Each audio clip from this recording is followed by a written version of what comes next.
Hi, how you doing? This is Jim Weinshanker. I'm at the Greene County Historical Society in Waynesburg, Pennsylvania. Currently sitting in the engineer side of the cab of Waynesburg and Washington narrow gauge locomotive number 4. This locomotive was built in 1916 by the Alco Locomotive Company and ran on the railroad until 1933. She was squirreled away by the Pennsylvania Railroad to the Canton, Ohio shops, and later went to the Northumberland Roundhouse to be part of the historical locomotive collection.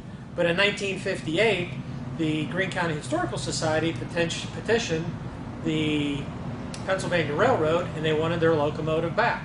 The Pennsylvania Railroad agreed, took it to the Juniata shops in 1958, and Waynesburg got it back in August of 1958. She was stored at the fairgrounds under open display for a long time, and then in 1974, June the 6th, 1974, the locomotive was relocated here at the museum, and she has been here ever since. So what we're going to do here in this short video is give a little bit of history of the locomotive, do a walk around, and show some of its unique features that makes it what it is. Again, it's a mogul locomotive. That means it has two pilot wheels, 6 driving wheels, and no trailing trucks. We'll show that later. And it's of a narrow gauge variety, which means it's 3 feet between the rails. It needed to be 3 feet narrow gauge because between here in Waynesburg and Washington, PA, had 2 major grades to climb, some as much as 2.5%. And it had 178 curves, one of which was called Horseshoe Curve, so the W&W had its own Horseshoe Curve. This locomotive was one of 7 locomotives of its type, and it's the only one in existence from the W&W. So there's a little history there, so let's take a short break. I'll jump down out of the cab and we'll do a walk around.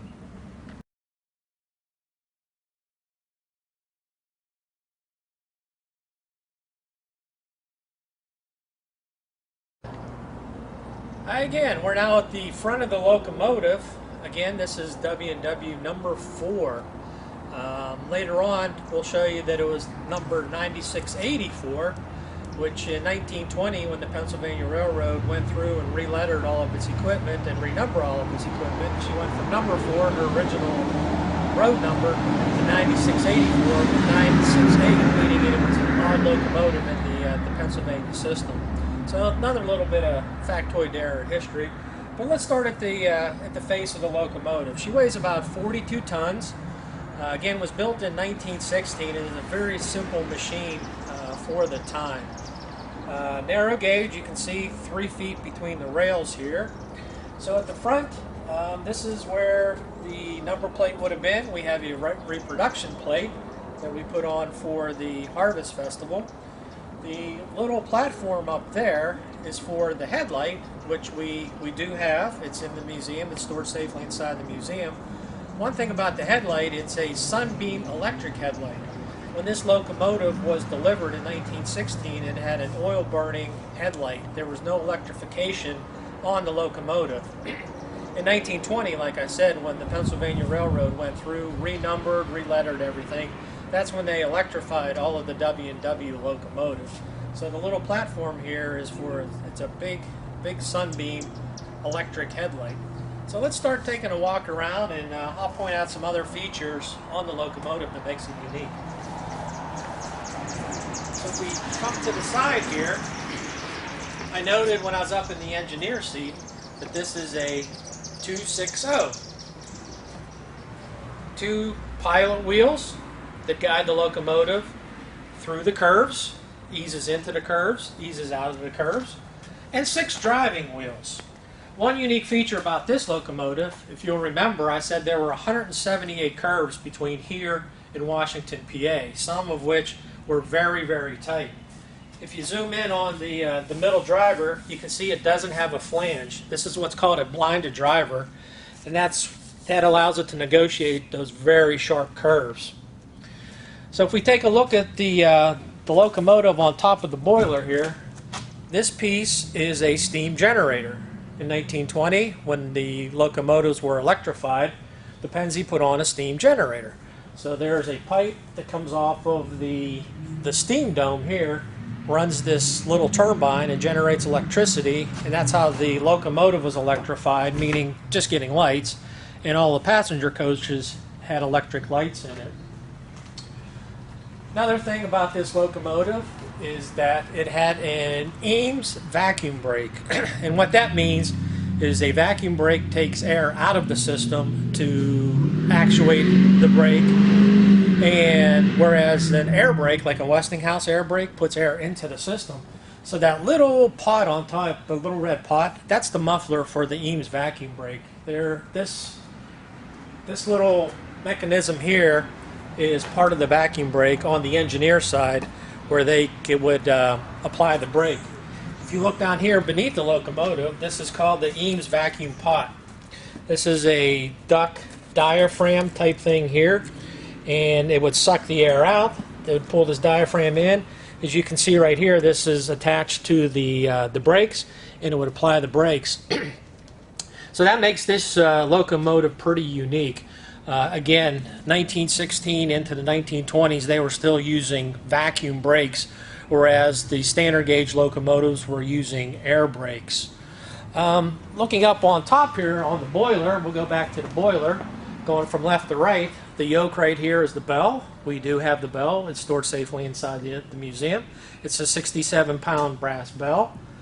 The little apparatus off of the steam dome here, the whistle's up there. We're missing the whistle, so we'll need to get a whistle. But this big dome here is the steam dome. It's where the steam collects from the boiler. Piping goes down into the cylinders to make the running gear run. The little dome here is the sand dome. The engineer has a handle in the cab there, pulls the handle, pulls this rod, and sand comes down out in front of the drivers right here to gain more traction. Going back through the locomotive again, as you can see, we have this side letter 9684 and explain why it was 9684. We keep walking back here. This is the tender. This is not the original tender for 9684. This is the original tender for second number 1. In the latter days of the W&W, as it was winding down, they would switch tenders because of maintenance or the tender rusted out. So very late in its life, she got the tender from number 7. This is what's called an Alco Cook high cold board tender. As you can see, it's not a flare top, which would be right here. This is a high cold board. This is an Alco product, so it's an Alco design. But one problem with that, as we walk back to the tender here, people always have asked me, why is there a back porch on this tender? Well, the original tender end beam was right here. So as they put water in here and he piled up coal high in the high cold board, the tender would rock back and forth as it went down the right-of-way. Pretty much unstable because it was overloaded and high. So they cut the frame right here. You can see this patch. Cut the frame and inserted about 3 feet and moved the back truck to the rear to stabilize the tender. About 3 tons of coal, about 1,800 gallons of water.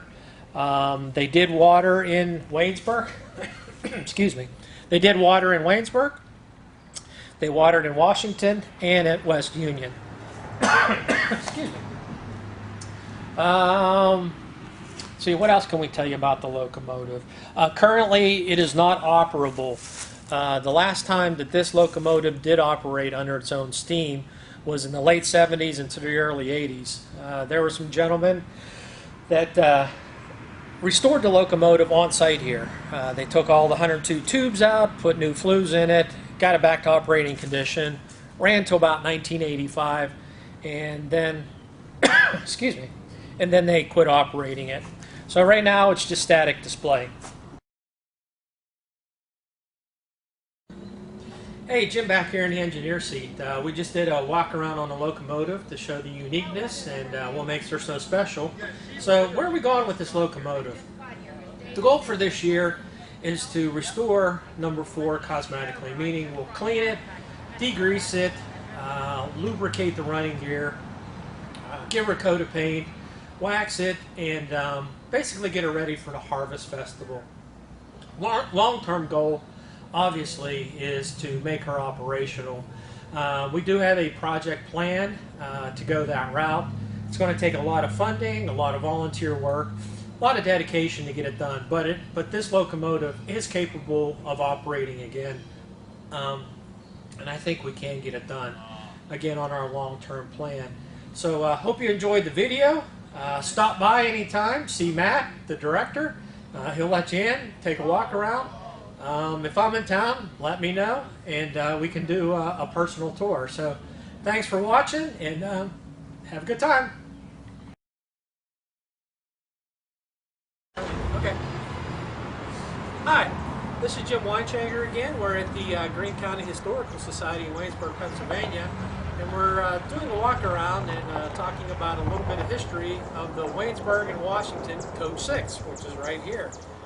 As far as we know, it's the only known surviving piece of rolling stock from the Waynesburg and Washington Railroad, which was a narrow gauge railroad. She did have a sister coach, number 5. They were exactly the same, built by Jackson and Sharp from Wilmington, Delaware in November of 1892. So this coach is 127 years old.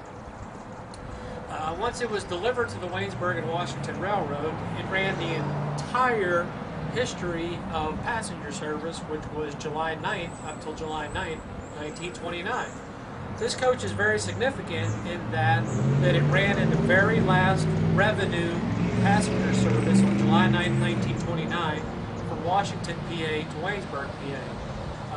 If you look at our other video of locomotive number 4, it was also on the last passenger revenue run. They left Washington about 4:15 p.m. and they arrived in Waynesburg about 6 p.m. So the historical significance of this coach on the museum grounds, as well as locomotive number 4, is just beyond comprehension. That really doesn't happen in today's world. But to give you some particulars on this coach, again, it was built in November of 1892. It's about 40 feet long, about 8 feet 2 inches wide. It's an all-wooden coach. The interior framing is white oak. Some of the trim on the inside is oak. Some of the other trim on the outside, like the siding that's been removed, was poplar.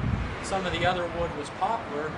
But what's interesting about this coach is that it ran about 3,500 non-revenue miles. It was built in Wilmington, Delaware in 1892, came to Washington, ran on the railroad until 1929. It was sold to the Attapulgis Clay Company in Attapulgis, Georgia. They used it for their miners' coach. Later it was moved off-site, used as a pay car, and then later on, after Attapulgis was done with it, it was used as a private residence. When the locomotive was running in the 80s, the Greene County Historical Society found this coach, bought it, and brought it back to Waynesburg with the hopes of restoring it, running it behind number 4 here on the museum grounds, but that didn't happen. The Connecticut Antique Machinery Association in Kent, Connecticut has Hawaii Railroad locomotive number 5. They were going to run this coach with their number 5, so they trucked it up to Kent, Connecticut. Unfortunately, it didn't get restored up there either. Early in 2014, 2015, CAMA, Connecticut Antique Machinery Association, advertised this coach for sale. We made contact with them.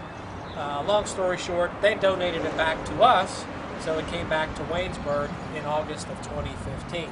So if you follow the bouncing ball, the coach went from Delaware to Washington to Georgia to Waynesburg to Kent, Connecticut, and back here to Waynesburg, approximately 3,500 miles. If you look up in the letterboard here, you can see some of the letters when it was lettered Pennsylvania or Waynesburg and Washington. You can see a little bit of letter here, there's a letter there, there's a letter here. Here's a U right here from Waynesburg. Pretty interesting considering that this was lettered back in 1892 and probably re-lettered in 1920 by the Pennsylvania Railroad.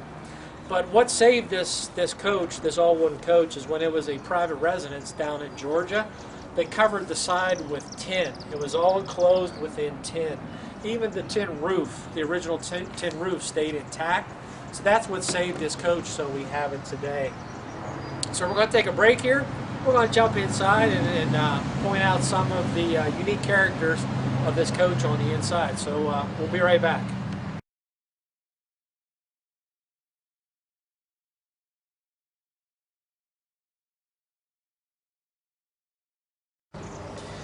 Hi, Jim Weinschenker here again. Now we're on the inside of the coach. Again, this is a Jackson and Sharp narrow gauge coach. It was built for the Waynesburg and Washington Railroad in November of 1892, and it ran until July 9th, 1929.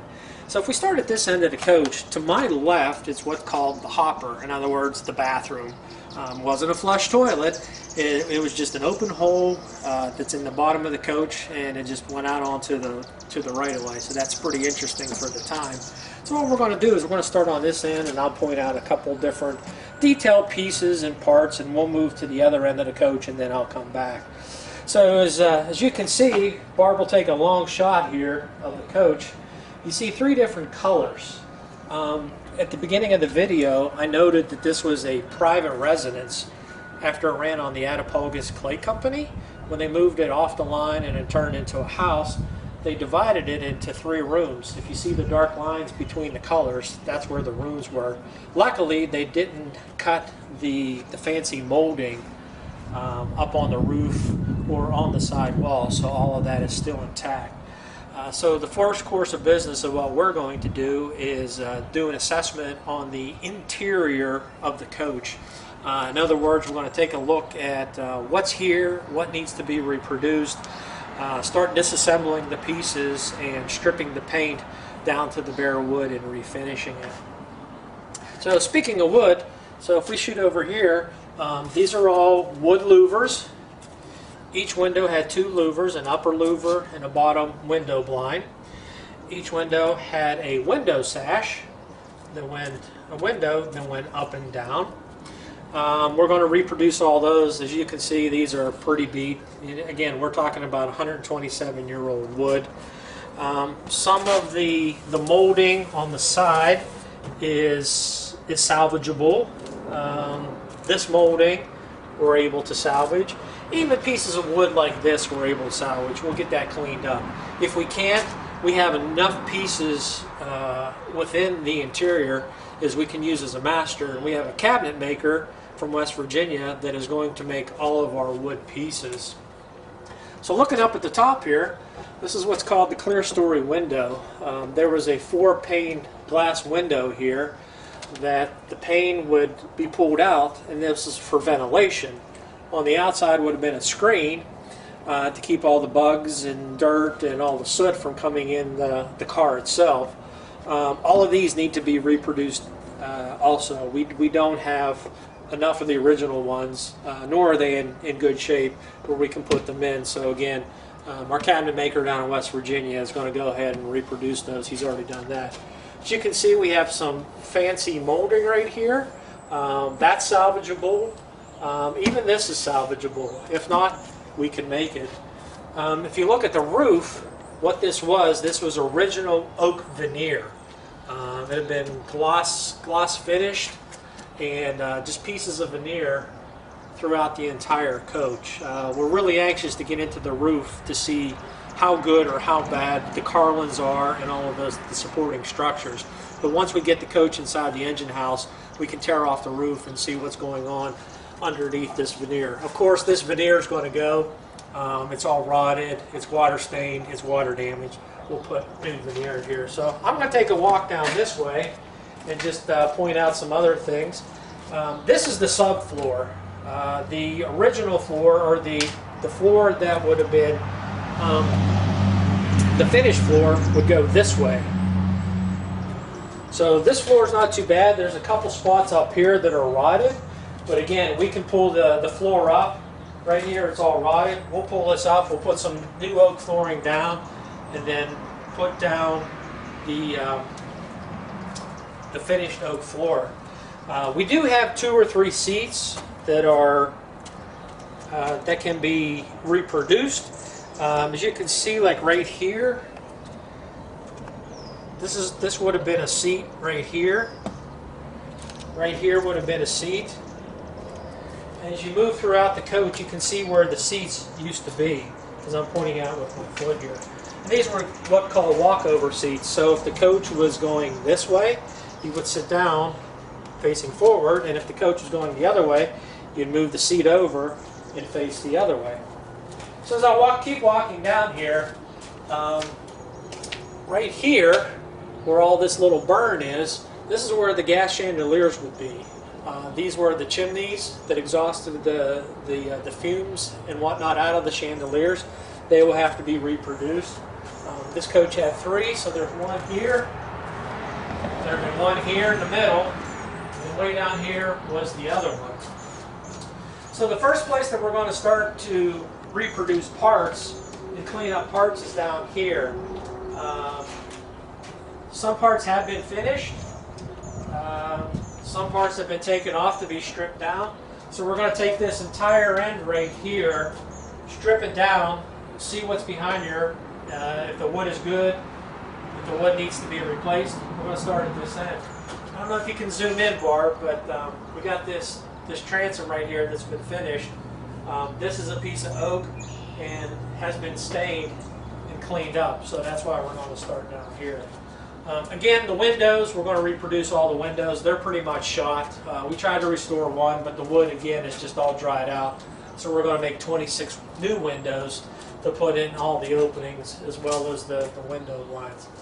So that's what we're doing on the inside. We got a tour on the outside. We're going to start on the inside. The big goal is to get it in as soon as possible this summer into the engine house next to the locomotive and get it started. So thanks for watching. Watch our Facebook page. We're very active on our Facebook page with restoration updates, and hope to see you soon on the museum grounds. We can take a tour in person. So thanks a lot.